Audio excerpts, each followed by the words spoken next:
Here are my tips or the pluses of being alone. Vulnerability. You get to own your own weirdness. You get to slow down. You hear your own brain. You convince yourself there's too much, that there's so much to be done, and you allow yourself to be you. That's number one. So vulnerability. Number two, you get a chance to hear yourself think. You know what I mean? You recognize your own inner voice. You hear yourself. You know what I mean? Number three, you get a chance to decompress. Oh my God, you don't have to impress anybody. You get to recharge, you get to reboot. If you ever take time, you'll discover, the streets of where you are or whatever, and whatever's making you unhappy, that's the time to decompress. What people confuse with being alone, they confuse that with isolation. Isolation and loneliness, they are two totally different things. Alone, you're reintegrating. You're getting to know yourself. Whereas isolated is based out of fear. Like isolation is fear-based. It's like, oh, I don't want anybody to find out. Where your intention is where you'll be. So, you just want to be like, look, where I'm lonely, it helps you get to know yourself. And you don't have to worry or complain or cry that no one's there. It gives you the opportunity to put things in perspective. It allows you to surrender to the stresses and the flows of life. So that's why I think loneliness is a good thing. It's a chance for you to recognize that, you are exactly where you are. It's where you need to be, and that you're not going too fast, you're not going too slow. You can put things in perspective and you become present. You're present with where you are now, and you can figure out what you need to do next. You can connect everything, show you how all the facts connect. Number five, this is my favorite part about being alone. You can be yourself. Like, I'm a weirdo. I'll fart. You can walk around naked. You can laugh at the stupid stuff. Even people who, you can laugh at the dumb jokes that nobody else will laugh at. You can do all the politically incorrect shit that you want to do. You can say things. I make horrible jokes about stuff around really close people, but it's just funny, and that there's no maliciousness involved. And I know because I've done it. You can do that kind of crap. Nobody will ever know. No one's there to judge you. It's a chance for you to give yourself no filter and just let everything be about yourself. Then you can take the opportunity to lighten it up. I know it gets scary sometimes. It's sad. When you're alone, you realize that validation or approval, all of those things aren't as important as you thought they were. You know what I mean? You don't really care. Be unapologetic about who you are. You want to see, you want to see how you feel. So you'll be comfortable when the time arrives to do whatever you want to do. Screw what people think. It's not that serious. Who cares what anyone else thinks? Stop trying to please everyone. I can guarantee you that you will not. The only thing you will get out of trying to please everyone is disappointed. That's it. So be you. Figure out, be unapologetic about who you are. Screw that crap. Always remember, people tied to your destiny don't have to be coached, lured, or bribed to stick around. When you're alone, you get in touch with your emotions. Your emotions are your GPS telling you where to go for now. For example, if you love someone, you expect them to love you back, and that's how it goes. If you love me, I'll love you right back. When you're alone and you're asking yourself, why do I feel like this? Or where is this frustration coming from?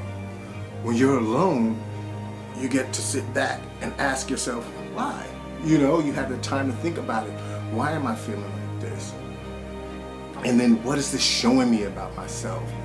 Then you get to release the resistance, and you get to figure out why, or the real meaning, or the real reason why you're feeling like this. Allowing yourself to feel the emotions are like a catalyst for growth. And I know everybody likes my little catalyst word. I don't know, I just always use catalyst. A catalyst for growth. And that's what it's all about, is growing.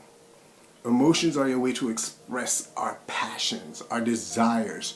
So when people are like, oh my God, you're such a drama queen, or oh my God, why are you dramatic? It's not always drama all the time. It's really not.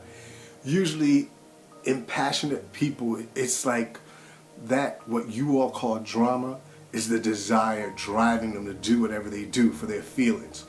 You know what I mean? So it's like they can't express, so it comes off as drama. It's, what's a good word? It's manifesting.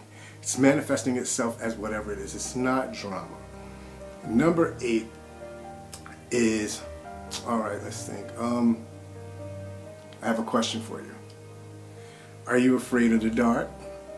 Now, I know that sounds weird, but I always say that. I always ask people that. Are you afraid of the dark? And when I say, are you afraid of the dark, that's like, not like in the dark, like in the bedroom by yourself when you're a kid or whatever, nothing like that.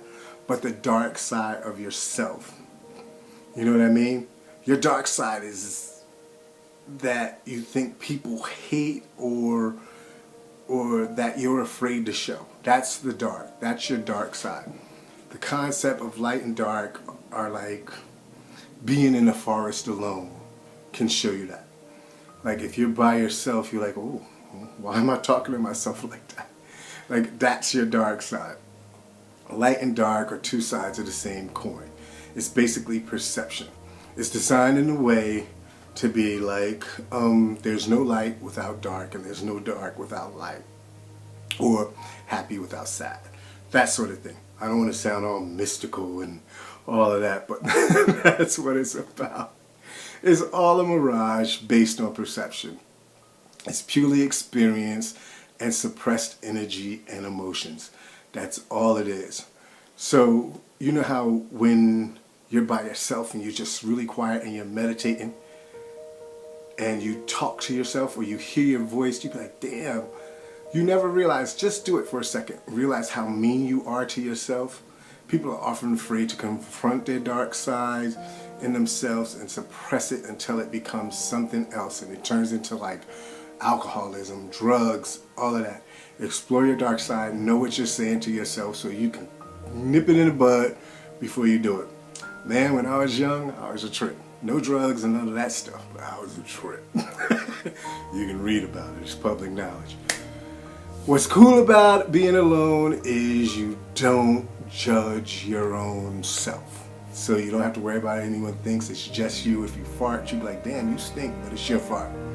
Lastly, after all I said all this stuff about self-searching and discovering and realizing who you are, connecting and all of that great crap, reality is you do need people. You do. You need people, but if they aren't people who are loving you, supporting you, and encouraging you, that's the wrong group of people. You find people with like-minded things, same individual thoughts, not individual, but the same things you like. So this way you can teach and help each other grow. Being alone, you drive yourself crazy. So that's quick. I have to be out of here. I said that I would do something this week, so that's what it was. So it's okay to be alone. Figure it out. You get to love yourself more and do what you have to do. Stop being afraid to be alone. It's truly a chance to learn who you are. Dorian Bernard, author of the ill-titled book, Nigga Shit. I'm out.